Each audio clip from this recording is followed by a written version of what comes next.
اس بے شرم بے حیا کو جو نبی پاک کے گھرانے کے بارے میں بکے، اسے امام سعودی عرب میں مسجد نبی میں درس دینے والا جس نے تقریر سننی ہو میرے پاس ہے، وہ کہتا ہے یزید تو بڑا اچھا آدمی تھا، اس نے تو بڑی خدمت کی، تو میں نے اسے کہا رشتہ داری کر لیا یزید کے ساتھ، قریب ہو جا۔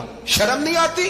آج بھی نبی پاک کا دل دکھاتے ہو، حیا نہیں آتی، خیال نہیں آتا؟ اور لوگ گھر میں بیٹھ کے باتیں کرتے ہیں، کہتے ہیں جی جو بیت اللہ میں ہو وہ بھی برا ہو سکتا ہے۔ بیت اللہ میں تو 360 بت بھی تھے، وہ اچھے تھے۔ مدینے میں تو 360 منافق بھی رہے، پوری سورہ منافقون نازل ہوئی، وہ اچھے تھے۔ عجیب تماشا بنا دیا لوگوں نے مذہب کا۔ کہتا ہے یزید نے تو بڑی خدمت، تو عبید اللہ ابن زیاد نے قتل کیا۔ بے شرمو، اگر عبید اللہ ابن زیاد نے بھی قتل کیا تھا تو حکومت کس کی تھی؟ تو پھر یزید نے عبید اللہ ابن زیاد کو سزا کیوں نہیں دی؟ بلکہ ایک جگہ 2 گورنریاں دی اس کو، یہ حال کیا۔ بلکہ سنو کہ یزید چھڑیاں مار رہا تھا، چھڑیاں۔ امام حسین کے لبوں پہ تو نعمان بن بشیر صحابی تھے، بول پڑے، کہنے لگے او یزید بدبخت، ہاتھ پیچھے اٹھا، مجھے اللہ کی عزت کی قسم میں نے سینکڑوں بار نبی پاک کو ان ہونٹوں کو چومتے دیکھا ہے۔ حضرت جناب زینب عورتوں کے مجمع میں پیچھے ہو کے بیٹھی ہیں، یزید کے پاس جب پہنچا لشکر تو یزید کہنے لگا دیکھو اللہ نے مجھے عزت دی اور میرے مخالفوں کا کیا حال ہوا۔ تو بی بی زینب بول پڑی، اتنے صدمے سہے پر آواز توانا ہے، جاندار ہے، جاندار۔ ہمارا کسی بندے سے جائیداد کا رٹا نہیں، ہم تو چاہتے ہیں امت اکٹھی ہو جائے، لیکن جو بندہ نبی پاک کی ماں کو دوزخی کہے، حضور کے باپ کو جہنمی کہے، یزید کو امیر المومنین کہے، اس کے ساتھ اتفاق رائے کر لیا جائے، یہ مذہب ہماری سمجھ میں نہیں آتا، بالکل نہیں آتا، قطعاً نہیں ہماری سمجھ میں آتا۔ کیسے اتحاد کر لیا جائے؟ یہاں تو میرے بھائی جو ہمارے ابا کا مخالف ہو اس سے اتحاد نہیں ہوتا، اور جو نبی پاک کے والد کو دوزخی کہے اس سے اتحاد ہو جائے۔ کہتے ہیں جی وہ جی اتنی فرقہ واریت ہو گئی، ہم کس مسجد میں جائیں؟ 60 پارٹیاں پاکستان میں رجسٹرڈ ہیں جو الیکشن لڑتی ہیں، کبھی کسی بندے کو ٹینشن نہیں ہوئی کہ کس کے پاس جائیں کس کے پاس نہ جائیں، کبھی نہیں کو بولا کہ اب وہ بھی کھڑا ہو گیا، وہ بھی، کوئی ٹینشن نہیں۔ مذہب کی باری ٹینشن ہو جاتی ہے، اتنا بڑا مذہب ہوتا ہے بھائی، غلط بندے بھی آ ہی جاتے ہیں بیچ میں، تھوڑا پہچان کے چلنا پڑتا ہے صحیح کون ہے اور غلط۔ اور یہی تو ہمیں امام حسین نے بتایا ہے کہ مذہب کے اندر ہی تم نے شناخت کرنی ہے کہ بندہ ٹھیک کون ہے اور بندہ غلط۔ یہی تو کربلا ہے، یہی تو امام حسین نے بتایا، کفر اسلام نہیں، حق اور باطل۔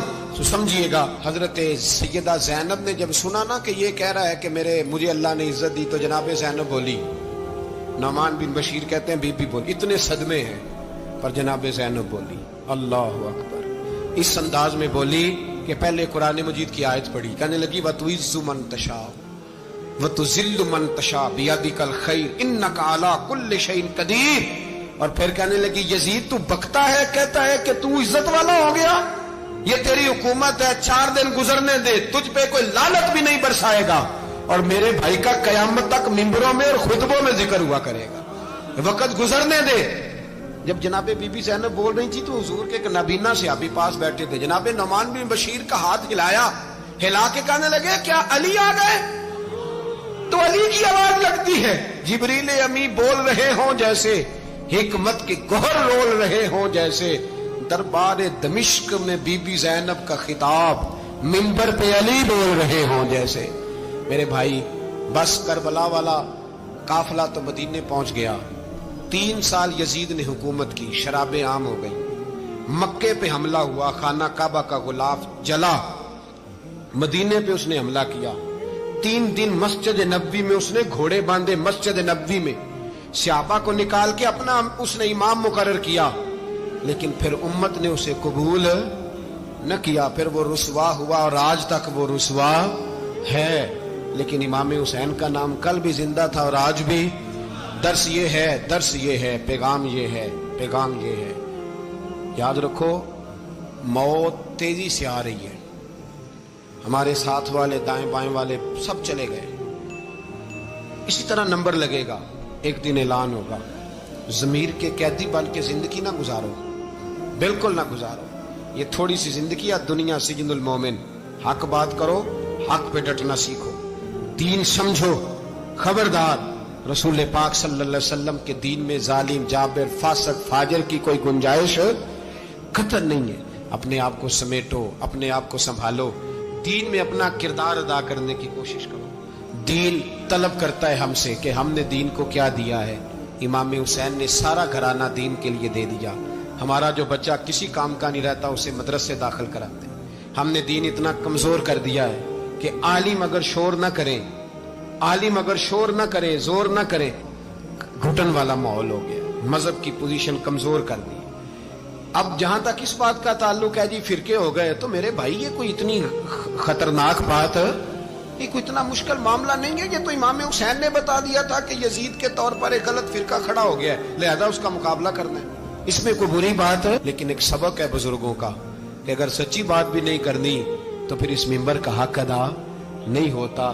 جو سچ بولے وہ حسینی ہے، جو ظالم کے سامنے کھڑا ہو جائے وہ حسینی ہے. جو مصلحت کوش ہو، جو کہے ٹائم نہیں، گراؤنڈ ریالٹی نہیں، حالات نہیں، طبیعت نہیں، موقع نہیں، تو ابھی امام حسین کے پیغام کو